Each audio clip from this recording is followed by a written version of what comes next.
Hi everyone, and welcome to Exploring the Build. If you just found this place, then welcome, and if you're returning, I'm glad to have you back. I'm Alex, and this is my channel where we explore and theorycraft different character builds for Dungeons & Dragons. We're about to make a build for ourselves here. That's right, today we are back with one of our Marvel character builds, and we are going to be making the Creole charmer himself, Remy La Beau, aka the Gambit. Now, like our other Marvel character builds, we're only going to be looking at levels 1 to 10 for the build itself, because if we aren't the Marvel character by then, well, then we're really not doing our job quite right. Also, we are going to be trying to gain a fellow companion or team up with a signature ally during the course of those 10 levels. It is completely optional whether or not you used it if you were actually going to play the character we're building. Also, one really last quick thing to mention, we are using 2024 rules with a little bit of backwards compatibility here or there, but for the most part this is a 2024 build. Starting in character creation with our origin, for our species, Gambit is a mutant, but custom lineage no longer really exists or isn't really worth it in 2024, so we're just going to stick with regular human since mutants are still humans, but also we get the extra origin feat from that. For our background, I would love to go with criminal since it gets us the alert origin feat and it's extremely thematic for Gambit. The issue is it actually doesn't let us boost charisma.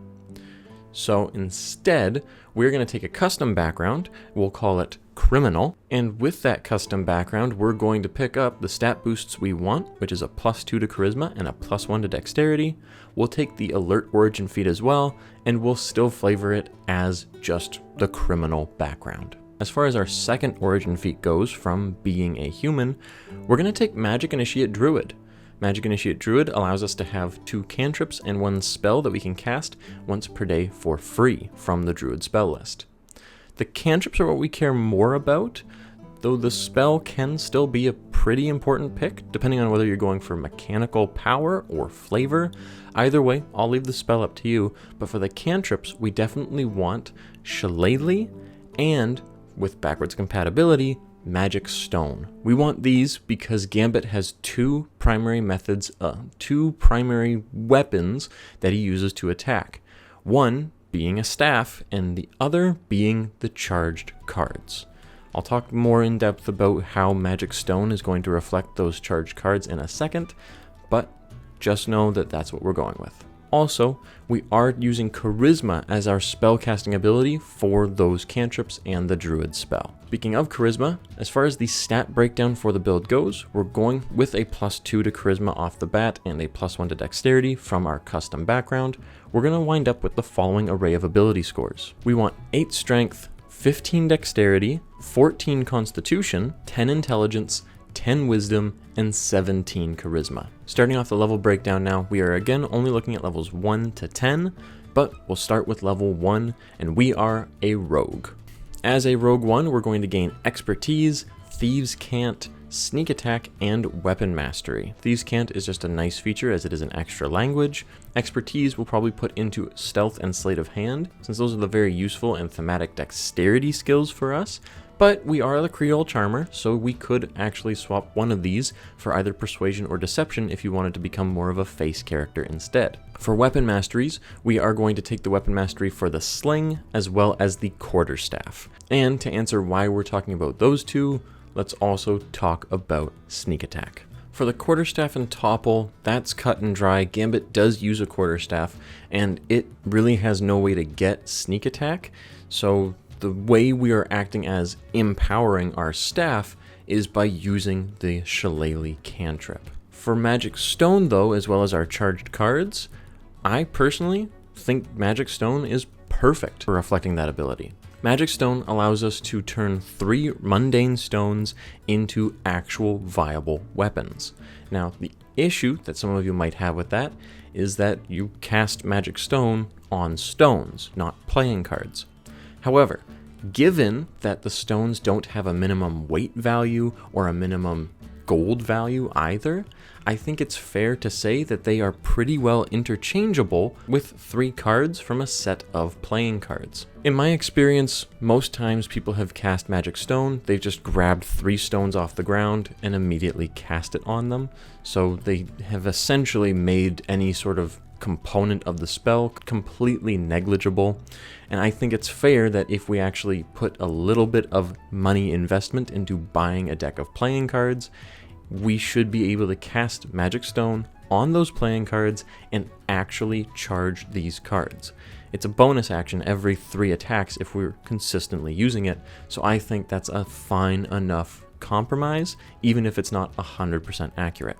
Where we push the envelope a little bit is when we get to the sling. See, when you cast Magic Stone, you can either throw those empowered objects with just your hand, or you can use them as part of a sling.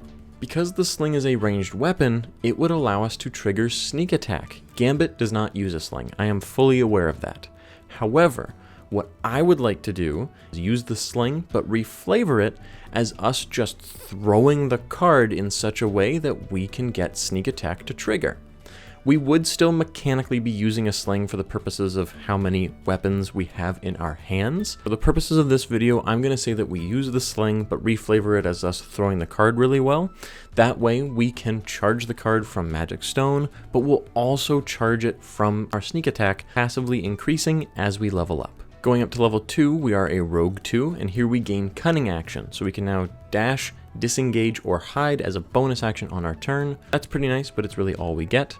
At level 3, we gain our subclass, we also gain Steady Aim, and our sneak attack increases. Now our cards are charged even more. Steady Aim allows us to use our bonus action to give ourselves advantage on the next attack roll we make, provided we haven't moved yet this turn.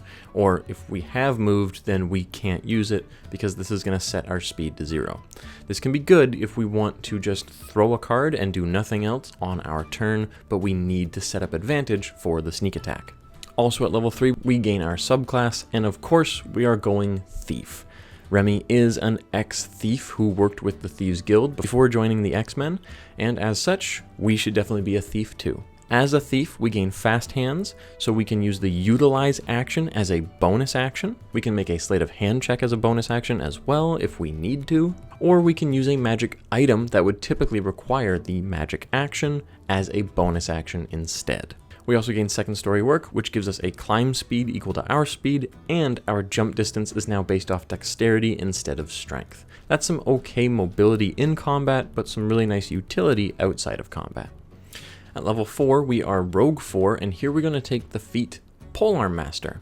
We take Polearm Master here to improve our staff fighting ability in case we get caught up in melee against an enemy and we need to use our staff instead of throwing our cards. Admittedly though, if you just wanted to pump those numbers up, you could take a feat that boosts Charisma here instead and then save Polearm Master for later, but we'll take it early since Remy does fight with the staff quite a bit. For us, as I had said earlier, our staff can never sneak attack, but we can still make it feel like it is a charged weapon with Shillelagh, empowering it and letting us use Charisma for our attacks with it.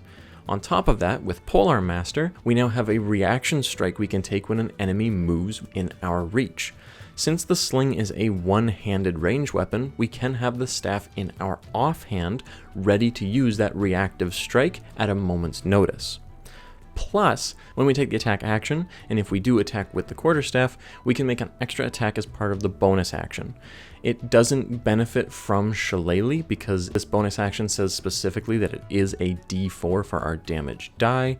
However, it's still an extra attack and still extra damage if an enemy is right in front of us in melee, and we just want to get rid of them so that way we can start throwing our cards at other enemies again. All in all, despite our quarterstaff not actually giving us sneak attack unless your DM is very generous, we still definitely want this to feel like a strong staff fighter. Plus, since a sling is not two-handed, it's honestly pretty nice to be able to wield both of our weapons or methods of attack at the same time. At level 5, we are Rogue 5. Here we gain Uncanny Dodge, which is a nice defensive option for us, and we also gain Cunning Strike.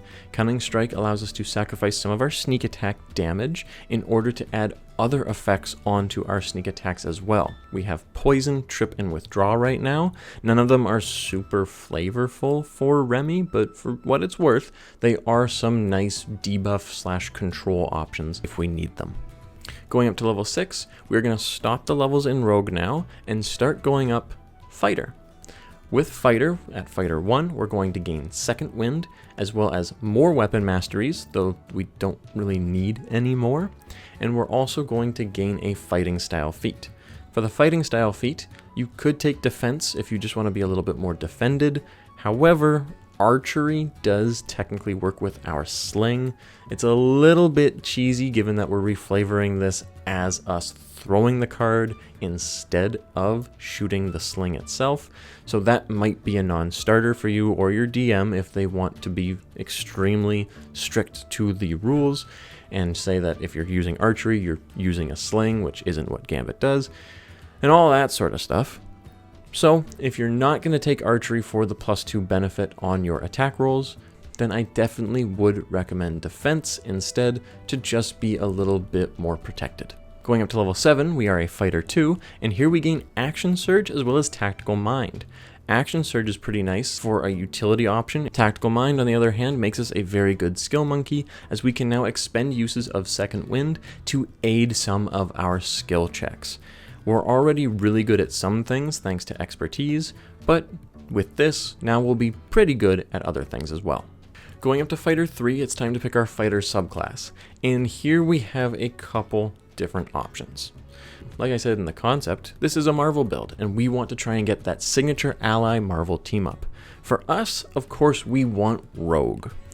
Rogue is extremely difficult to recreate in Dungeons & Dragons with just an ally. For trying to pick up Rogue as our signature ally, the Purple Dragon Knight, not the Banneret, but the Purple Dragon Knight Unearthed Arcana that gave you a purple dragon would have been actually pretty helpful for us, because we could have just reflavored it from being a dragon to being Rogue. She'd have a flight ability, and she would have some extra push or pull, which could lead to extra control, and we could flavor as her having picked up some powers from somewhere else. Rogue has flight because she took powers from another hero. The issue with this is that it is not official content, especially with the release of the Heroes of Faerun book, where they went back to Banneret. So in lieu of being able to do that, if your DM says no, we would probably want to take Echo Knight, as it is the only other fighter that gives us a pseudo-summon type character. The best way to get our signature ally would technically be to have another player play as Rogue, who can then take Vampiric Touch as a spell, maybe Flight, or have some way to get a fly speed, and maybe take some of the feats from Asterian's Book of Hungers, the new vampiric-centered book. There are a lot of feats in there that do have to do with draining life force, and that would be pretty helpful for making a rogue-like character. It's just that it would take some extra player buy-in to do it, and that's not what we are really trying to build for here ourselves, since we want to have a team up regardless of what the rest of our table looks like. To level 9 now, we are Fighter 4, and here we gain another feat. We're going to take one to round off our Charisma, and honestly, despite the plethora of feats that are able to increase Charisma, there's none that really specifically stand out for Gambit. Choice is yours, either way we increase our Charisma here. Finally, at level 10, we are going to take Fighter 5 to get extra attack.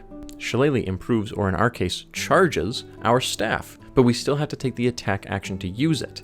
So we would now gain 2 attacks with the full Shillelagh power, and we have a bonus action attack from Polearm Master. Magic Stone, on the other hand, while it does allow us to empower the cards and sneak attack can only be used once per round, you can make multiple attacks with those magic stones, or in our case, charged cards, as long as we have the cards to use. So whereas before, we probably cast the spell as a bonus action cantrip and then took our action 3 turns in a row to throw a card, hopefully hit and deal that sneak attack damage, Now we can take our bonus action to charge the cards, and then throw 2 of them with a single action, ideally hitting both to deal sneak attack as well as just an extra attack, but if one misses, the second one has a very good chance of still triggering sneak attack. And beyond that, that's the build. So if we were to continue past 10, what would the build look like? Well, Rogue, the class, not the character, is our bread and butter for Remy. We did lose out on our Thief Rogue capstone of Thief's reflexes by going up to Fighter 5, but the extra attack, at least for an earlier or lower level campaign, is very helpful for getting more consistent sneak attack damage and for being able to dish out a lot of punishment with that shillelagh'd quarterstaff. We're just going to push up Rogue to Rogue 14, and by getting Rogue 14 at level 19 or 20, we gain 1 epic boon, which we can follow up with Fighter 6 to gain a 2nd epic boon. Beyond that though, as far as our first 10 levels, we are a great thief, we can be a great charmer, we use the staff, and we charge the cards. The only thing I'm not 100% on is our Rogue signature ally team up, but that is because we don't have a lot of options to recreate Rogue. She's a very unique character. If we did have a fellow player playing Rogue at the table, they could probably have a lot of fun with those new vampiric feats as well as other life drain type abilities, and that would be a really fun dynamic. But as far as the build goes, we will take what we can get. And speaking of the build, that's everything. Let me know what you thought of it, or what you would add or change to get closer to Remy La Beau, aka the Gambit. But otherwise, thank you for coming on the journey with me, and I hope to see you in the next one.